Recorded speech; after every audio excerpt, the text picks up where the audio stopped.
Well, today's a fun day of talking about news when it comes to Nintendo because we've got updates on games. That's literally what the entire news is today. It's just game updates. We get updates on Zelda. We get updates on Animal Crossing. We get updates on Silksong. We got updates on Mario even. Oh my gosh, it's like just a ton of updates. And I love updates because there's nothing really negative about any of this stuff. It's just, here's some news and here's some cool stuff happening with video games. It's kind of my favorite type of news is when we just get the good stuff. And that doesn't happen all the time. Obviously, the last, year, really longer, there's been a bevy of negative stories that have found their way into the news because, again, not everything can be good. And Nintendo makes bad decisions like any other company does and pisses people off, rightfully or unrightfully, all the time. Pal World, yeah, probably shouldn't be suing them. Looks pretty bad. That said, we need to dive in on all the rest going on in the industry right now because this is a happy place and I am excited to talk about it. Before I dive in, I just want to remind you, we're on a road to 170,000 subscribers. So I'd appreciate if you would subscribe to the channel. And I want to also make sure to note our sponsor. Look, it's the holiday season, and as such, it's one of the busiest times of the year for my wallet, meaning budgeting my money has never been more important than it is today. Thankfully, an app exists that is perfect for helping me budget in today's sponsor, Rocket Money. One thing I've absolutely been guilty of on this journey to budgeting for the holidays is signing up for way too many free trials and even old subscription services I haven't used in months. Rocket Money helps me sort out what I've been paying for, how often, and even gets me on the road to canceling those subscriptions and stopping the payments today. Should I want to? It's extremely useful to see all of my subscriptions and when the payments went down, along with options for where they can even help me cancel or even reduce the cost of my bills. Heck, the tool I actually use the most often is their insights for my budget and my spending habits, which can help me cut costs in areas where I'm clearly spending foolishly. Rocket Money is free to download, but you can actually get a free premium trial when you sign up with my link. Go to rocketmoney.com/Nintendo Prime or scan the QR code on screen. Maybe you're feeling a little frisky. We have a link down in the description or the pinned comment. I want to thank Rocket Money yet again, not just for sponsoring this video, but for helping me get a grip on my finances for this holiday season. All right, let's go ahead and dive in here. First up, we have a new update is dropping very soon for Hyrule Warriors Age of Imprisonment. It's a free update. So they're adding Phantom Mode, which is a new feature that randomly occurs in battles that have already been cleared. In battles where Phantom Mode occurs, some of the enemies that appear will change into dangerous species or miasma enemies. And there is a chance that Phantom Ganon will appear when a strong enemy is defeated. Compared to normal battles, you can obtain a more high purity. What? Nate, read the word there. High purity Zonanium Steel. All right, they're also adding a new difficulty level Taboo. In the new difficult level Taboo, you can experience high difficulty battles that are even more tense than very hard. By clearing a certain number of battles in Taboo, you'll receive special rewards such as the high purity Zonanium Steel and increased carry limit for special food.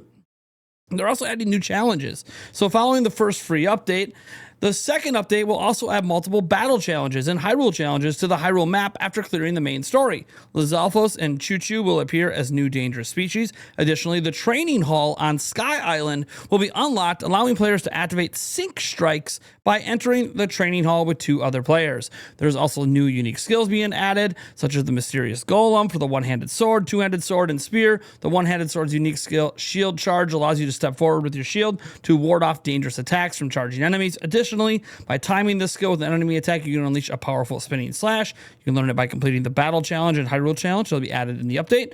They are also adding some new weapons: the Forbidden Sword, a one-handed sword whose blade has been tainted by miasma and transformed into a sinister blade, has been added. It can be equipped by mysterious golems and warriors of all races. In addition to the above, the following new battles will be added: battles focuses on warriors and a deadly battle with a certain formidable enemy. There's going to be some improvements as well. The tweet challenge that requires a sync strike has been changed so it can be completed by the character not in control when the sync strike is activated. You can now exit the special conversation in the gallery by pressing the B button, adjust the conditions and frequency for displaying tutorials for evasion and guarding. When Zonanium Steel is in its possession limit, the following weapon strength functions can now be used at the end of battle: Max Blacksmith and Erase Engraving.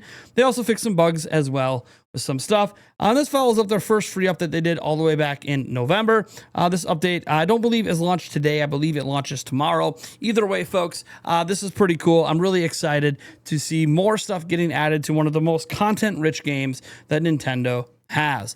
Next up, we're going to talk about a couple stories surrounding Silksong. The first story is just, hey, they've announced, and I'm getting this from the Game Awards, Hollow Knight Silksong has sold over 7 million copies, approximately 140 million USD in revenue to date.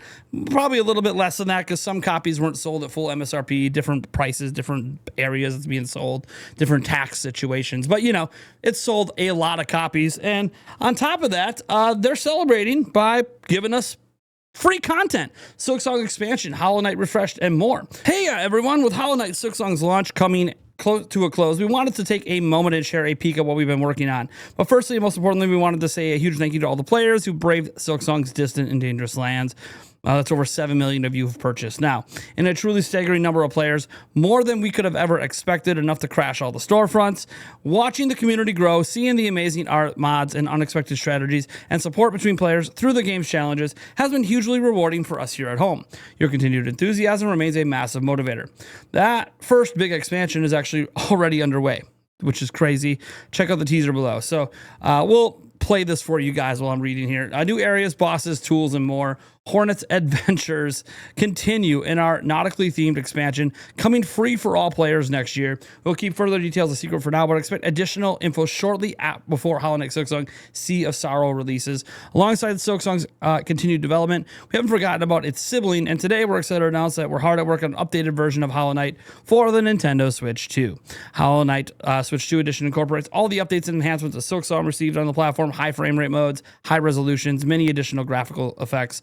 As with Silksong players who own a copy of Hollow Knight on Switch, you'll be able to download the new Switch 2 edition for free when it launches in 2026. In preparation for that release, we'll be updating all versions of the original game for current platforms, adding features and fixing bugs. PC players haven't experienced many of those updates right now via the public beta branches on Steam and Good Old Games, where they've just gone live. That includes a full 16:10 and 21:9 aspect ratio for those of you that your Steam Decks or ultra-wide monitors.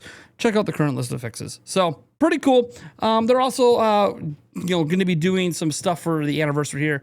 They're going to be having some all-new minifigures depicting Hornet and her friends and rivals.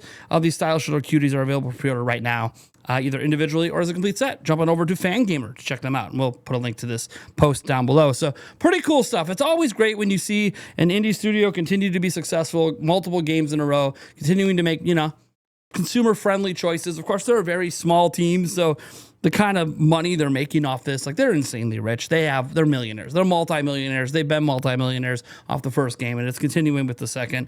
And they're continuing to pay it forward. They could be more money grubbing. They could have charged more for the game. They could be charging for the DLC. They're not. They're just very, very happy to be as successful as they are. Hell, they could have expanded their team and built a bigger studio, and they're still making the games out of the original house they made the first game in. So you got to appreciate a true indie darling that has decided to do right by customers and build consumer faith. And I have no qualms or faith or concern, I guess I should say, that any game they make in the future isn't going to not just be really, really good, but sell really, really well. You kind of create a fairly loyal fan base when you treat customers this way. And indie studios are all about maintaining and cultivating that fan base, because you start doing the wrong thing, even if your game's really good, by the time the next game comes up, people might not jump in because they're concerned about things you're doing. That doesn't seem to be the case here. So I'm really happy for Team Cherry. Next up, this is just a nice thing today. I haven't downloaded it yet, but Final Fantasy VII Remake Intergrade demo is out now on Switch 2. I've already seen footage of it. I haven't played it myself yet, as I said. But yeah, it's cool. It looks good. It runs really great, guys. I'm not really surprised. I played this all the way back at PAX West, and it was practically flawless. That is, if you're okay with 30 FPS. That is like the one bugaboo, is it is not a 60 FPS game, but it is like consistently, constantly 30 FPS. You can see this for yourself. You don't even have to believe me. You don't have to take my word for it anymore. You can double check all my impressions from PAX West on this game by literally playing the demo for yourself and letting me know what you think about it down in the comments below. Next up, we have our Mario update, and this Mario update's for Nintendo Music. Finally, music from Game Boy's Super Mario Land is now available on the Nintendo Music app. I actually booted this up today. There's 33 tracks, 24 minutes long. It's not a huge album, but it's a Game Boy game. And man, hearing some of the OG themes from Mario Land really brought me back a little bit. It was a nice little reminder. Also today, this is our final one today. Bit of a shorter video, but there's been an embargo on something going on, and that is Animal Crossing 3.0. There was actually a preview event. The embargo lifted today, and I'm not going to dive into all the nitty-gritty, show you a bunch of footage. Look, guys, there's a bunch of it out there, and I've watched a lot of it, and they're all kind of saying the same thing. They're basically saying what Nintendo Talk has summarized here. Mouse mode seems very responsive. The load times are better. There's no new design slots. Slumber Islands cannot be accessed offline.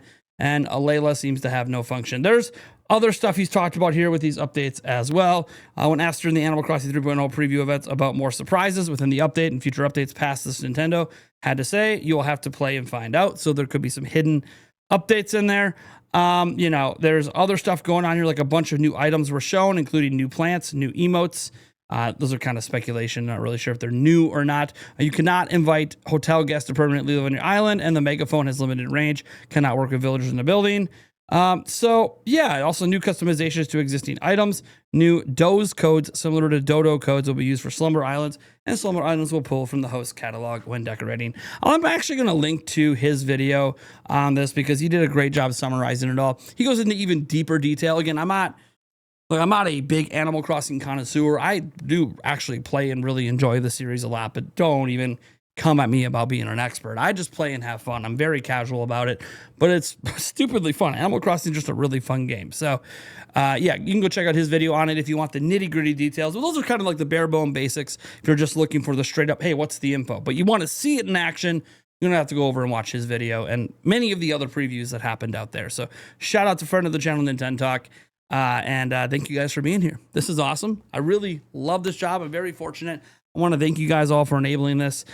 We will have, obviously, a lot going on over the coming weeks. We have New Year's Eve coming up. We have Christmas coming up. We'll do probably a big Christmas stream, and it's going to be a fun one, guys. I'm looking forward to this holiday season, and as stressful as the holidays can be, just on a personal level, I have to say, I'm feeling very, very thankful. Truly, we're gonna have a live stream tonight. At some point, it might be an hour late. I'm not sure, but either way, we'll have a live stream tonight, and we'll talk about it then. But I'm feeling very thankful, and I'm ready to kind of turn a chapter on the Nintendo Prime book. It's always nice to turn over a new leaf. Anyone get that Animal Crossing reference? Anyways, all right, guys. Catch you in the next one.